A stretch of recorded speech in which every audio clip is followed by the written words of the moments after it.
Ever notice how some people like just have this way with words? Mm. They can hold your attention, totally draw you into their world. It's like magic almost. It's the power of storytelling, right? Something we often think about with like novels or movies, but it's so much more than that. Exactly. And it's something we all do every day without even realizing it.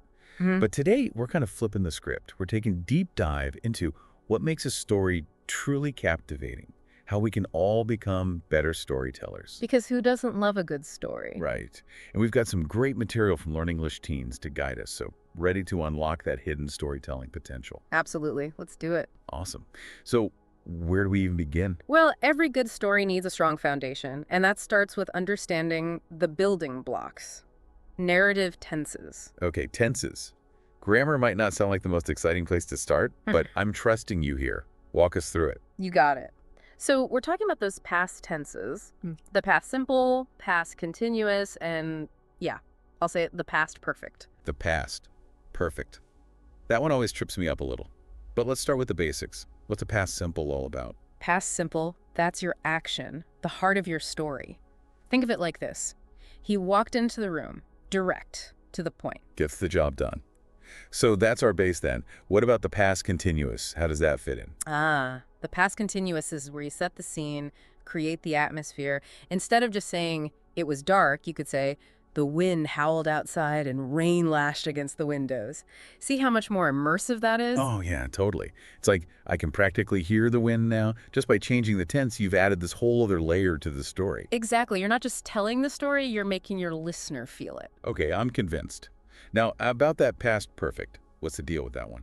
All right, the past perfect. Think of it as providing backstory, those events that happened before our main story unfolds, like she had never seen anything like it before. It adds a layer of intrigue, or it's like you're giving us a little sneak peek behind the curtain, hinting at what's to come. And that's what makes it so powerful. It adds depth, a sense of history to your narrative. Okay, I'm starting to see how these tenses all work together.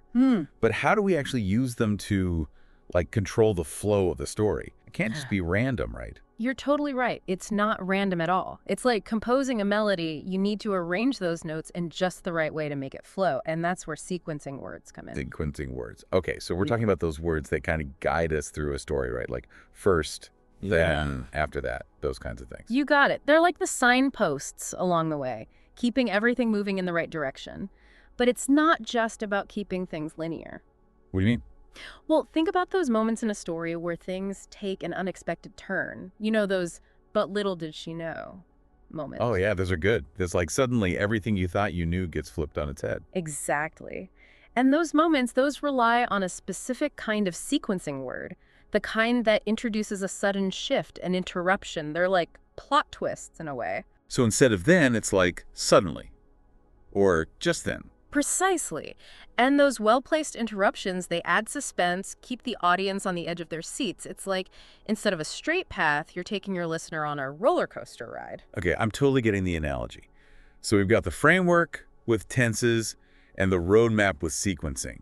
But how do we go from, like, a good story to an unforgettable one? Now you're talking. This is where we tap into the magic of sensory details, bringing our stories to life by painting pictures with our words. Ooh, I like where this is going. It's like taking something that's flat and two-dimensional and suddenly giving it depth and texture. That's a great way to put it. Remember that example of the cinnamon rolls from earlier? Saying, the food smelled good, that's fine, but it doesn't really do much for you. But what if I said, the aroma of freshly baked cinnamon rolls wafted through the kitchen, making her stomach rumble? Okay, now that's what I'm talking about. Suddenly, I'm not just hearing about cinnamon rolls. I can practically smell them, taste them even. Exactly, and that's the power of sensory language. You're not just telling, you're showing. So it's not enough to just mention, like, what something looks like. We've got to engage all the senses. Exactly, but remember, it's not just about listing off details. It's about choosing those details carefully, crafting them in a way that truly captivates your listener.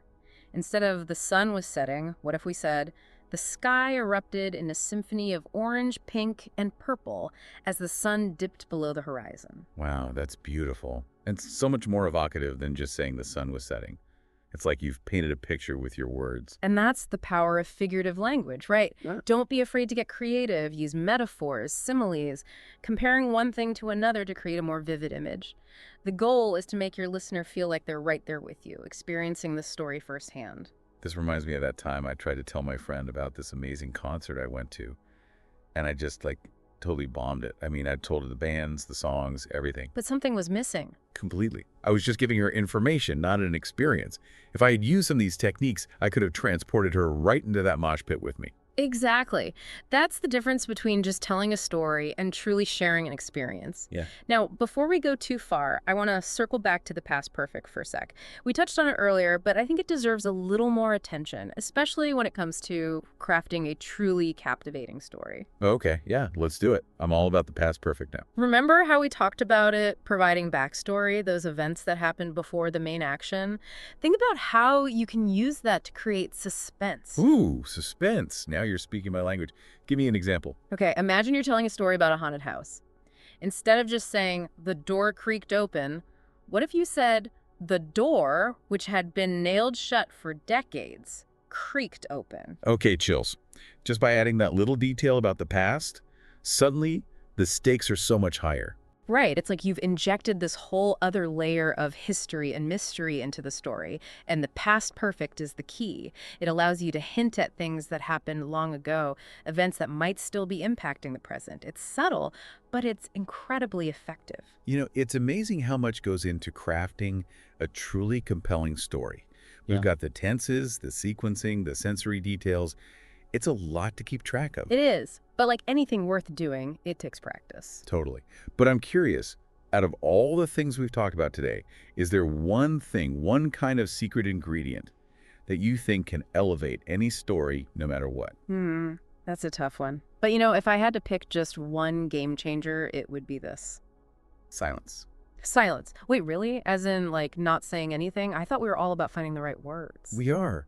But sometimes the most powerful stories are the ones that give us space to breathe, to let the words sink in. Okay, I think I see where you're going with this. It's like instead of spelling everything out, you're letting the listener fill in some of the blanks themselves. Exactly. Think about it.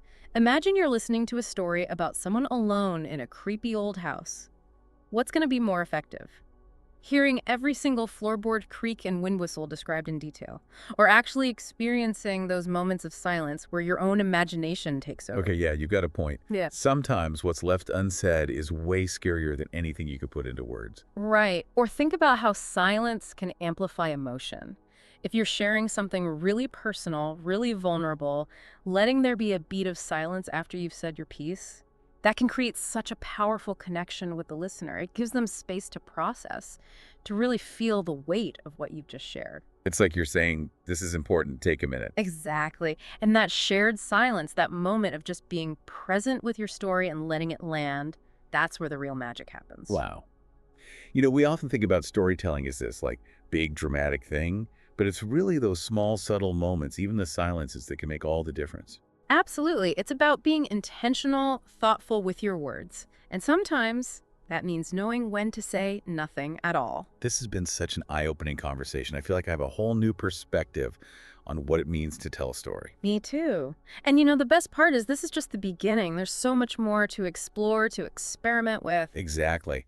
So to all our listeners out there, we challenge you to take these ideas, these tools, and play with them. Find your voice, your style, and don't be afraid to make some noise or, a little strategic silence. Because we all have stories worth telling. Until next time, happy storytelling.